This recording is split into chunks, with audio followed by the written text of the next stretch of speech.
Damos inicio a nuestro segmento Debates y Soluciones para abordar un poco el tema de cómo el gobierno ha venido sosteniendo una relación con el resto de países de la región y también con los países europeos, luego de un discurso que brindara hace unas semanas atrás durante la entrega de credenciales de varios embajadores, entre los cuales se encontraba el embajador de la Unión Europea en nuestro país. Para abordar ese tema ya tenemos a uno de nuestros invitados, Willy Narváez.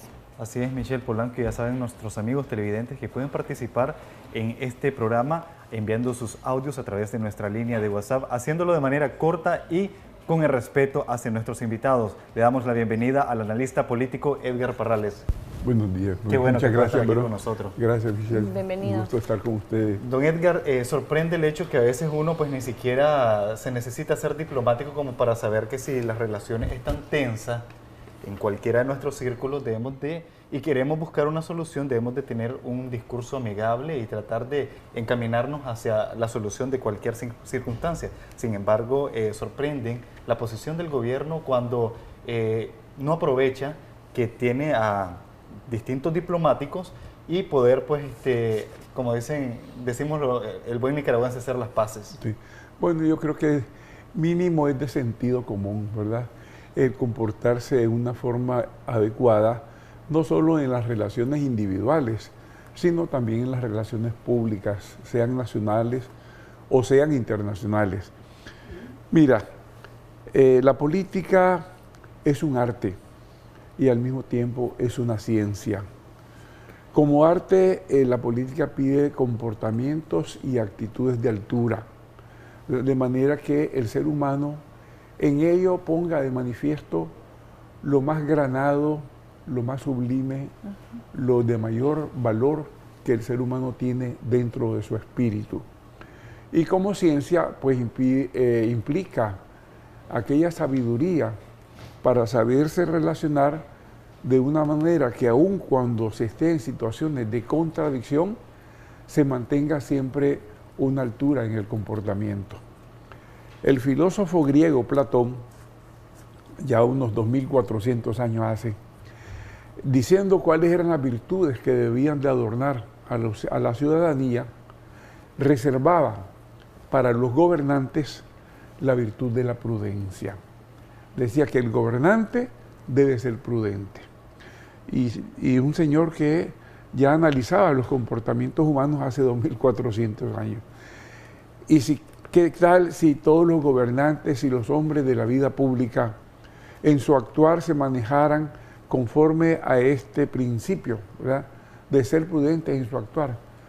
Muchos resquemores, muchas fricciones, muchas contradicciones se evitarían y por el contrario se cultivarían y se fortalecerían muchas relaciones y muchos lazos entre las personas y entre las naciones. Ahora, ¿qué repercusiones podría ser ese discurso del presidente Ortega? Bueno, te voy a decir una cosa.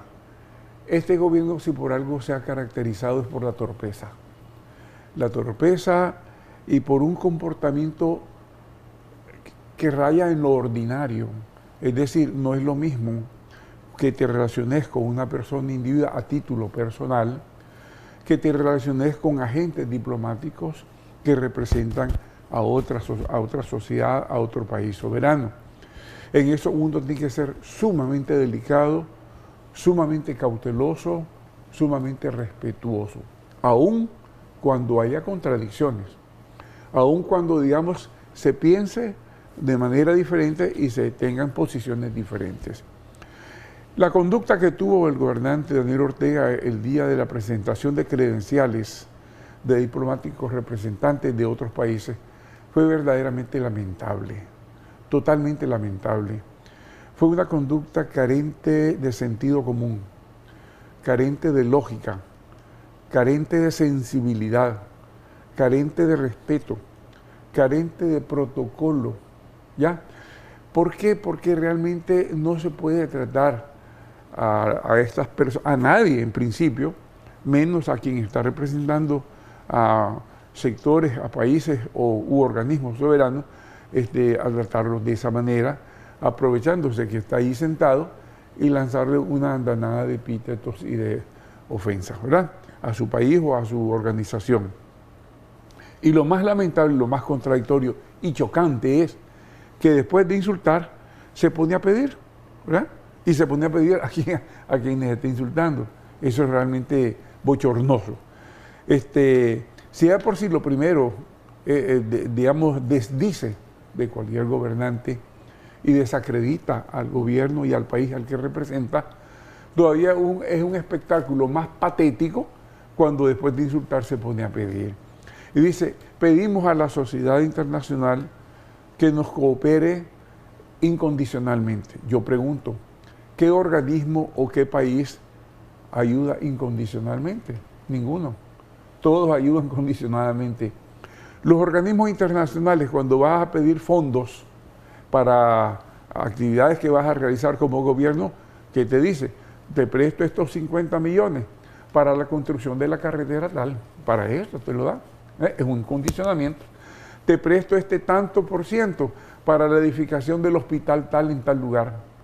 Te presto esto otro para la construcción de una escuela en tal lugar. O sea, son condicionamientos. No puedes usar ese dinero indiscriminadamente a tu antojo y capricho para otra cosa.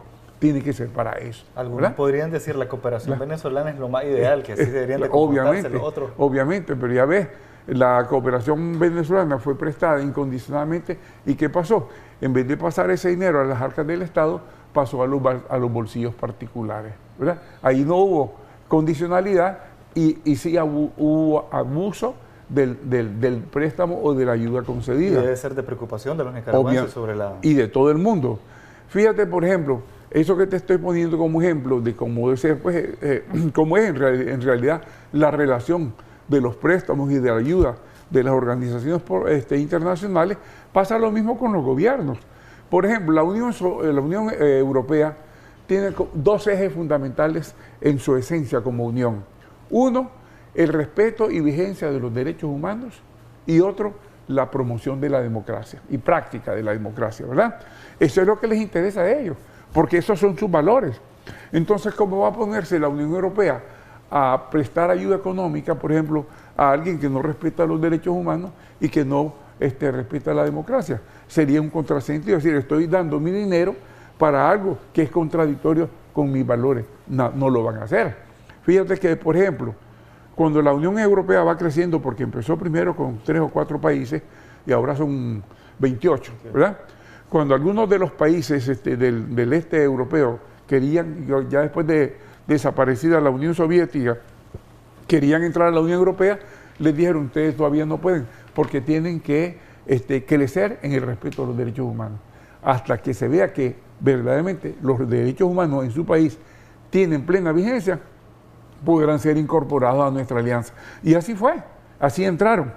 Un país tan importante como Turquía, que es al mismo tiempo europeo y asiático, porque tiene su territorio en ambas zonas, ¿verdad?, con 70 o 75 millones de habitantes, miembro de la NATO, que es la organización militar del Atlántico Norte, de los países europeos, Estados Unidos, que tienen una población mayor que España, que Francia, que Inglaterra, que cualquiera de los países europeos, no lo admiten en la Unión Europea. ¿Por qué? Porque los derechos humanos son pisoteados en Turquía, ¿ya? Hasta ahí te demuestra, digamos, la importancia que para ellos tiene la vigencia de los derechos humanos y de la democracia. Como a un país en donde no solo se han violado, sino que se siguen violando sistemáticamente día a día, hasta el día de hoy, los derechos humanos en Nicaragua, y se sigue impidiendo y negando el derecho de los nicaragüenses a vivir en democracia, a construir un país en democracia. ¿Cómo van a venir los europeos a decir, aquí está el dinero, tomalo, usarlo como vos querrás, no te pongo condiciones? Nunca van a hacer eso. Ahora, la Unión Europea le pide al gobierno de Nicaragua no nada que esté lejos de cumplir, pues incluso el mismo gobierno ya firmó todos esos acuerdos con la Alianza Cívica y sin embargo pues no ha Exactamente. cumplido. Es decir, el gobierno ni siquiera le ha cumplido a los mismos nacionales, a los mismos nicaragüenses. De una hoja de ruta que había suscrito con la Alianza Cívica de 5 puntos, solamente habían acordado 2 puntos. De los 2 puntos, el primero lo medio cumplió, dejó de cumplirlo a plenitud. El segundo punto nunca lo ha cumplido y los otros 3 puntos están pendientes todavía, ¿verdad? Por otro lado, digamos, la Unión Europea, no solamente como organización, sino los más importantes componentes de esa organización, los países más importantes, se vienen volcando en ayuda a Nicaragua desde los años 80, inclusive más que Estados Unidos, con proyectos, con programas, con distintas actividades, no solamente de carácter público, sino de carácter privado, ¿verdad? Y han venido disminuyendo esa ayuda porque ven que el gobierno definitivamente no da muestras de cambio. Aún así, todavía tienen programas y proyectos de ayuda en Nicaragua. Y ponernos en esa actitud de tener de frente a la persona que representa a esa unidad de naciones y despacharnos hermosos ante él diciéndole barrabasadas y barbaridades, verdaderamente no tiene ni justificación ni perdón alguno. Ahora, durante la región o aquí en la región latinoamericana, durante esta sesión especial de la Organización de Estados Americanos, la nueva representante de Nicaragua ante la OEA ha dicho que el organismo internacional como la OEA está realizando intervenciones que no están apegadas al derecho internacional y ha insistido en que la OEA no tiene la capacidad o la calificación necesaria para hablar si una elección en un país latinoamericano es o no transparente. Esto también, estas declaraciones o este discurso de la representante de Nicaragua ante la OEA podría poner en aprietos a Nicaragua ante este organismo. De manera definitiva, es que pareciera que es una especie de concurso de quién es más impertinente y de quién es, digamos, menos respetuoso en las relaciones internacionales entre todos los distintos oficiales y miembros del aparato político nicaragüense. Porque ponerse a decir eso demuestra, por un lado, falta de respeto, por otro lado, ignorancia acerca de lo que es la constitución interna de la OEA, ¿verdad? Y en tercer lugar, digamos, es también poner en ridículo a Nicaragua, porque basta con leer la Carta Constitutiva de la Organización de los Estados Americanos para darse cuenta que Nicaragua, que es suscriptor originario de la Carta, ha asumido compromisos ahí, compromisos que lo obligan fundamentalmente en el campo de los derechos humanos y de la democracia. Y Nicaragua ha sido beneficiosa, ¿verdad? Ha sido beneficiosa de innumerables apoyos que la OEA le ha dado a Nicaragua, no solamente en el campo político, en el campo económico, en el campo social, en el campo salud, etcétera, etcétera, ¿verdad? Ponernos a decir cuando no nos gusta o no nos conviene que no pueden intervenir y que están invadiendo nuestra soberanía es definitivamente quererse salir por la tangente y querer, digamos, mantenerse en su capricho y en su actitud, en su comportamiento impropio e indebido, ¿verdad? Ilícito, para justificarse y para desacreditar a la organización. Pasa lo mismo con la ONU y pasa con lo mismo con otros organismos. Con la misma Unión Europea tenemos suscrito el acuerdo de asociación. Y en ese acuerdo ahí se habla muy claramente de que son pilares de esa relación los derechos, el funcionamiento de los derechos humanos y la vigencia de la democracia. Pero además es un poco contradictorio considerando que Luis Alvarado, quien antes era el embajador de Nicaragua ante la OEA, y también Luis Ángel Rosadía, el que funcionó durante el diálogo, dio a conocer la intención del gobierno por continuar trabajando el tema de las reformas electorales con la organización. Son discursos distintos, antagónicos, contradictorios. Es una moneda de doble cara. Es decir, si nosotros analizamos el historial del Frente Sandinista, ahora el orteguismo, ¿verdad?, nos damos cuenta cómo ellos van actuando a tenor de los intereses, de sus intereses, ignorando y olvidándose de valores éticos, morales, cívicos, etcétera, etcétera. Mira, uno de los países que ha sido uno de los pilares de apoyo en la historia de Nicaragua ha sido Costa Rica. En tiempos de la Guerra Nacional, en el siglo XIX, Costa Rica fue fundamental para ayudar a Nicaragua a salir de Boca, ¿verdad? Luego de eso, ahora en este siglo, cuando Somoza reprimía, allá iban los exiliados nicaragüenses para Costa Rica. Cuando el Frente Sandinista estaba en su lucha por el gobierno, en los años 70, Costa Rica era prácticamente el espacio donde principalmente se movía el Frente Sandinista. Allí residía Daniel Ortega, Rosario Murillo, Humberto Ortega y todos los demás cuadros. Se movían entre Nicaragua y Costa Rica y se amparaban en Costa Rica. Ya una vez estando en el poder, y cuando empiezan a violar los derechos humanos, Costa Rica les protesta, ya Costa Rica es la mala, Costa Rica es tal cosa, Costa Rica es tal otra. ¿Ya? Y así siempre, es decir, es un comportamiento cínico y de doble cara. Cuando me conviene, me apoyo en ellos, y cuando me conviene, le pego la patada. No es así. Y lo mismo pasa precisamente con los organismos internacionales, ¿verdad? Cuando, por ejemplo, los organismos internacionales están sancionando a un país que es de ideología parecida a la mía, allí acudo presto y veloz y apoyo esas acciones, como cuando pasó con Honduras. Venezuela y Nicaragua, la Venezuela de Chávez y la Nicaragua de los Ortega, apoyaron de una manera veloz la sanción de la OEA al gobierno de Honduras porque supuestamente había habido golpe de Estado, que en mi criterio no lo hubo, ¿verdad? Allí el gobierno sandinista, orteguista, actuó de una manera preponderante en esa sanción. Ahora que le toca la sanción al gobierno de Nicaragua, dice, hey, Orea, ¿por qué te metes? No tenés ningún derecho de meterte en mis asuntos, yo soy soberano. Es un comportamiento de doble cara que demuestra cinismo y que demuestra falta de valores éticos y morales, definitivamente. Ya sabe que usted, amigo televidente, puede participar en este programa de debate enviando sus audios, máximo de 30 segundos, al número 8512-2828. Pero, don Edgar, ¿hacia dónde nos quiere o pretende llevarnos el gobierno de Nicaragua con este mismo discurso, si lo sigue manteniendo y con esas relaciones tensas con distintos países que son de gran importancia para nuestro país?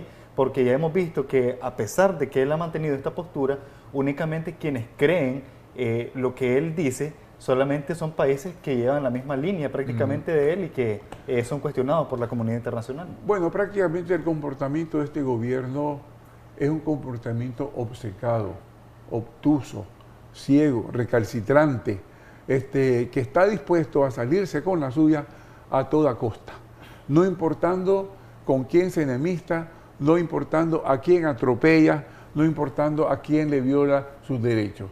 Ellos van por lo suyo, tienen su propósito, tienen su idea fija y ahí nada los detiene, a no ser que lo detengan las sanciones internacionales que tanto le duelen, ¿verdad? Porque han demostrado en diversas ocasiones que sí le duelen. No, y por eso es que inicio, pues, hablan en contra de las sanciones. No como dijo al inicio, pues, de que en su momento dijo que si las aprobaban, ¿qué?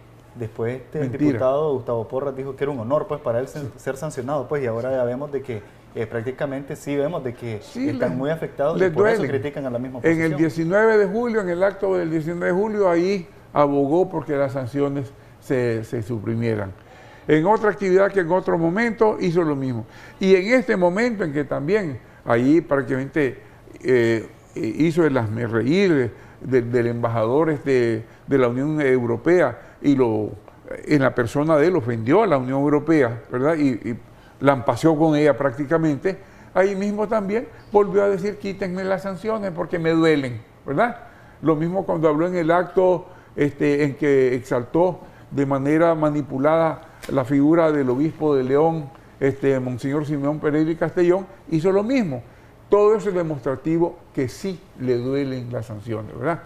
¿Y cómo le podrían dejar de doler? Que cambie de comportamiento, que deje de seguir en esa ruta de la obcecación, de la tiranía, del despotismo, y que definitivamente coja la ruta de la democracia, coja la ruta del cambio y de la transformación de Nicaragua. Don Edgar, pero este doble discurso que mantiene el gobierno, por un lado pide que la cooperación continúe y por otro lado ataca a quienes están de alguna manera apoyando la economía nicaragüense, ¿va a tener algún efecto negativo o positivo en la comunidad internacional? ¿A cuál de los dos discursos la comunidad internacional va a prestar atención y va a tomar en cuenta? Definitivamente que sí, no solamente va, sino que está causando un efecto negativo para las relaciones del gobierno con las otras instancias internacionales y al mismo tiempo para lo que puede ser o es la proyección de estos sectores,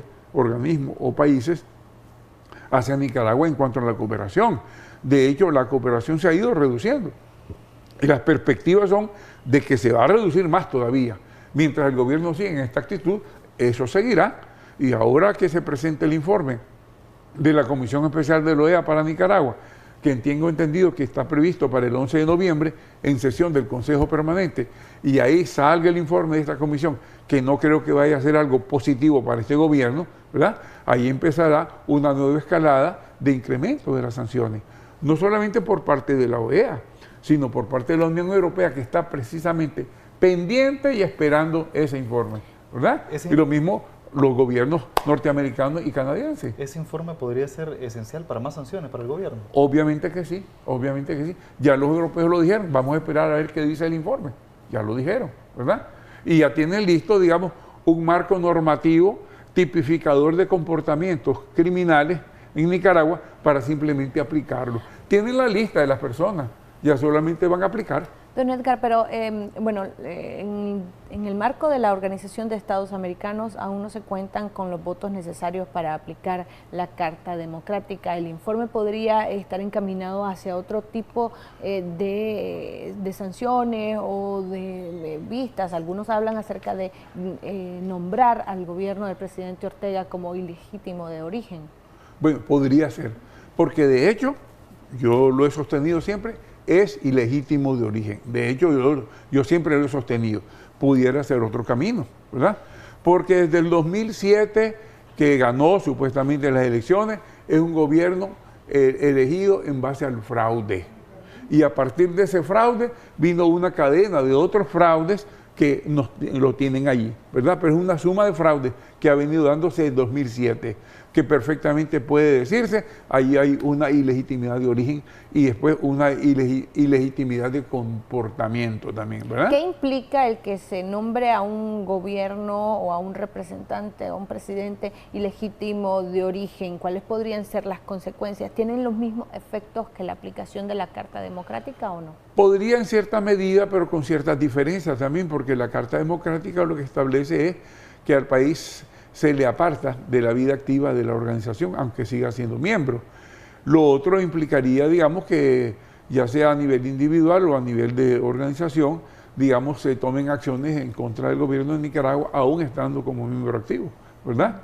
Podrían ser actividades o sanciones de tipo económico, rompimiento de relaciones diplomáticas, cancelación de préstamos o apoyo financiero, o sea, distintas medidas pueden darse. Ahí entrarían ya prácticamente las sanciones generales, pues, porque hasta el momento han sido individuales. Podrían caer perfectamente si lo declaran ilegítimo de origen, definitivamente. Y eso hablando, digamos, de lo que serían medidas de carácter pacífico, digamos, porque más adelante uno no sabe, podrían darse otro tipo de medidas ya de tipo militar, porque si es un gobierno ilegítimo y que está sosteniendo ilegítimamente el poder, está prácticamente usurpando la soberanía del pueblo de Nicaragua.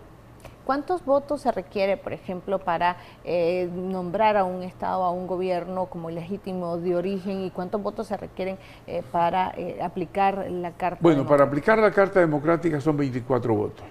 Para la declaración de ilegitimidad en realidad no lo sé, pues. Pero supongo que siendo una medida de carácter tan delicado, tan especial, podría ser también, digamos, los 2/3, que es 24, los 2/3 de los votos de los miembros de la asociación, dado que tendría que ser una decisión calificada. Ahora, toda esta convulsión que se está viviendo en América del Sur, en los diferentes países, ¿podría afectar la votación para Nicaragua de alguna manera, o realmente son temas distintos que podrían mantenerse? Podría más bien fortalecer la decisión y acentuarla, porque lo que se está viendo en América del Sur es toda una escalada del socialismo siglo XXI internacional, que con el patrocinio y el padrinazgo de Cuba y con el apoyo económico de Venezuela han estado subvirtiendo el orden en esos países, Ecuador, Chile, ¿verdad? En Bolivia, no, hasta qué punto no lo sé, pero en Bolivia también se está dando una situación irregular, ¿verdad? Otra vez otro golpe de Estado y otra manipulación de parte del gobierno de Evo Morales, y se han encontrado, tanto en Ecuador como Chile, a agentes del SEBIN, del servicio secreto de Venezuela entre la gente que andaba agitando a la población. Es decir, se ve que hay algo orquestado, más las palabras del señor Diosdado Cabello que dijo, esto que están viendo es apenas una brisita, dice, ¿verdad? Viene una tormenta, pero no se da cuenta que la tormenta no tiene circunscripciones geográficas, que la tormenta se puede extender y le puede llegar a ellos también. Ahora, estas declaraciones del señor Diosdado Cabello puede interpretarse como la intervención de Venezuela en este tipo de actividades que se puede interpretar como una confesión de parte, como una confesión de parte. Como se dice en derecho, a confesión de parte, relevo de prueba, ¿verdad? Si él mismo está diciendo que viene la tormenta, es porque sabe algo, ¿verdad? Y además, si a eso sumamos que se han encontrado agentes del gobierno de Venezuela entre los agitadores, pues más pruebas no se necesitarían en cierta manera. Estaría demostrando que ellos están detrás de todo esto. Y como detrás de ellos están los cubanos, que son los grandes artífices de toda esta marasma, ¿verdad? Entonces, es de entenderse que son ellos los que están, digamos, agitando y contribuyendo a todo este desorden social. Sobre la situación de Bolivia en las elecciones, muchos lo llaman que esto podría ser como un reflejo de algo que puede ocurrir en Nicaragua de llegar a las elecciones del año 2021. Pues esto porque el gobierno tiene interés de hacer las reformas electorales con la OEA. Sin embargo, ya vemos de que allí estuvo interviniendo pues prácticamente la OEA en Bolivia y ya vemos lo que pasó. La OEA ha hecho un papel muy importante en Bolivia. Inclusive la OEA ahorita está reclamando, aunque el Tribunal Supremo Electoral de Bolivia ya proclamó a Evo Morales como presidente electo, la OEA le está diciendo hagan segunda vuelta, porque la OEA también iba llevando un conteo paralelo y según el conteo de la OEA no hay digamos, el número de votos suficiente a favor de Evo Morales para que quedara electo, ¿verdad? Sino que es necesario la segunda vuelta. Vamos a ver qué responde el gobierno de Bolivia a esta posición de la OEA. Aparte de que hay agitación interna en el país ahorita, hay un paro nacional indefinido decretado y hay agitación. Vamos a ver qué termina eso. Por otro lado, pues para Nicaragua no solo es ejemplo de lo que pudiera suceder, sino que es reiteración de lo que viene sucediendo. Porque venimos viviendo esa manipulación de las elecciones desde el 2007, ¿verdad? Todo el periodo de Ortega es un periodo de fraude y de manipulación de las elecciones para estar en el poder. Y luego de eso, la OEA ya ha dicho, solo con el gobierno no hacemos reformas, tiene que participar la oposición, ¿verdad? Que está centrada en la alianza cívica. Si no está ese otro interlocutor, no participamos. Y yo entiendo que eso mismo nos puede poner o nos debe de poner en alerta para que hagamos unas verdaderas reformas electorales que nos garanticen que sí, cualquier tipo de elección que vaya en el futuro, que vaya a haber en Nicaragua, garanticen que verdaderamente el voto popular va a ser respetado.